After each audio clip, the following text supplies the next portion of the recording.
If you're having a problem sat cross-legged, then I've got a couple of stretches for you. First thing I want you to do is actually try and sit cross-legged and see where your range of motion is. Take note of where your knees are and how high they are, and whether or not you can lower your knees and your thighs and where the pain is, which side is worse than the other one. From here, I also want you to roll and again take note of where the pain is. Okay, is it more on the right side? Is it more on the left side?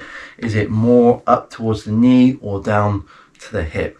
Chances are you've got problems with your hip flexors and your abductors. So I've got some stretches that we're going to do to help sort those out. Now, just to make a note, these stretches aren't a silver bullet.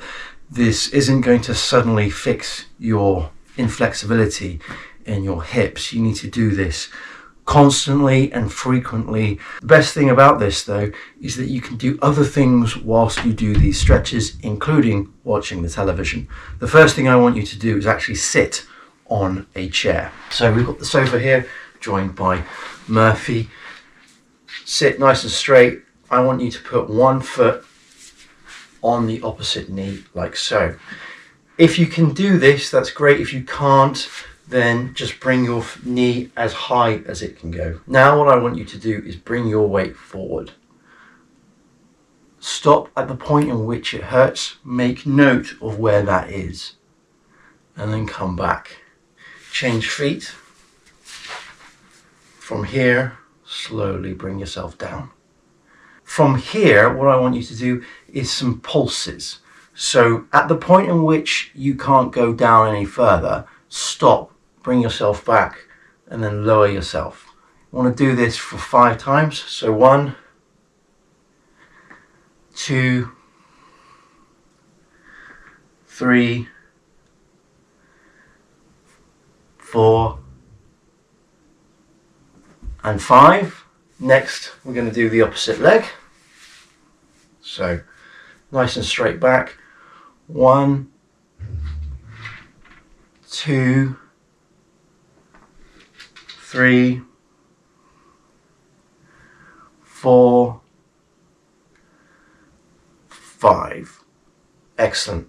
Okay, from here we're then going to move on to another stretch, and this requires actually being on the floor. The next stretch I want you to do is called the 90-90 stretch. This is where you have your legs in a 90-90 degree angle like so. So this knee is pointing out. This foot is going to be pointing to the sofa, and then you can draw a line from the toes to the ankles all the way down to the other knee, all the way down to the foot, ankle, and out again.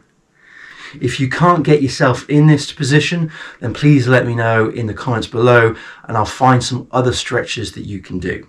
Now this is going to stretch your internal and external hips. And what I want you to do is slowly go down. So you're putting your weight over your knee. Only go as far as you can. And you're going to hold it there. Ideally, you want to hold it at the point in which you can't go any further for about 2 minutes. And again, you can watch TV whilst you do this. Eventually, you'll be able to sink all the way to the ground, putting your elbows on the floor and then even your forehead on the floor as well. And of course, what we're going to do is change legs. So make sure you're in that lovely 90-90 position and then go down as far as you can. Hold it for about 2 minutes. If you can only get to here, that's perfectly fine. Slowly lower yourself. If you can't get to the ground, that's perfectly fine.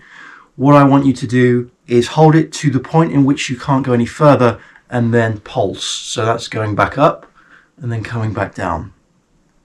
Going back up and coming back down. You want to do this 5-10 times on each side. And the next time you do this, try and go a little bit further down than you've done today. The next stretch I would like you to do is to bring your feet together like so.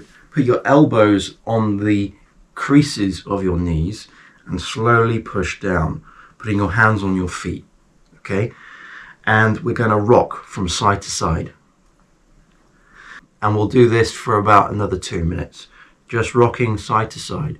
And again, you can do this watching the telly, you can do this reading a book, have your book out here. And once you've done this for about 2 minutes, we're going to slowly crawl forward with your hands, and this is going to open up your lower back and your hips. Only go as far as you feel comfortable in doing, and again, you can stay here for about 2 minutes. If you need to, go back to release and then go forward to stretch.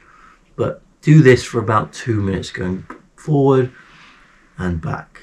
The next stretch I would like you to do is to get into a downward dog. Now I know that this isn't going to work on the hips, but it's going to enable us to get into a specific position that will help release those hips. So to get into a downward dog, what we do is we get on all fours, we put our hands on the floor like this, we then pop ourselves up and we push back, pushing our bum outwards like this. Now what we're going to do is we're going to bring one of our feet up into the center line, and we're going to bring it down on our knees. Okay, as we do this, we're going to slide back on our feet, and we'll eventually land on this arse cheek. We want to make sure that the back leg is straight and we're on our toes. This is going to stretch our quads, this is going to stretch our hamstrings, and this is a great stretch to do if you've been out cycling or running, or if you've literally just been sat working all day. This is a great stretch. Then from here, what we're going to do is we're going to come back up into our kneeling position, and then we're going to do child pose. Child pose is we go all the way back, we sit with our bum on our ankles, and we put our forehead on the ground, we bring our shoulders out. And then from here, we're going to do another downward dog. And then we're going to bring in the opposite foot this time. So we're going to go down on that knee, lowering down gently, and sit on this arse cheek. Have this foot nice and straight, pointing behind us.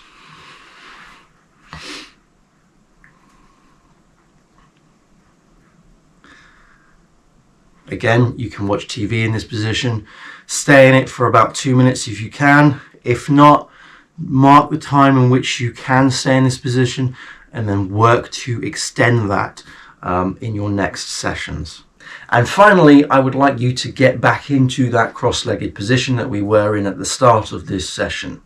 I want you to take note as to if there's any improvements over when you started.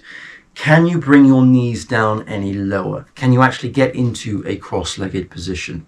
And also, has any of the pain gone that you originally had? Or is there new pain that has come into light? Make a note of these, progress with trying to hold these stretches for longer, trying to actually get into a deeper stretch in your next sessions. I hope this has helped. Follow me for more fitness advice, especially if you're a bloke over 40 looking to regain your fitness. Thanks.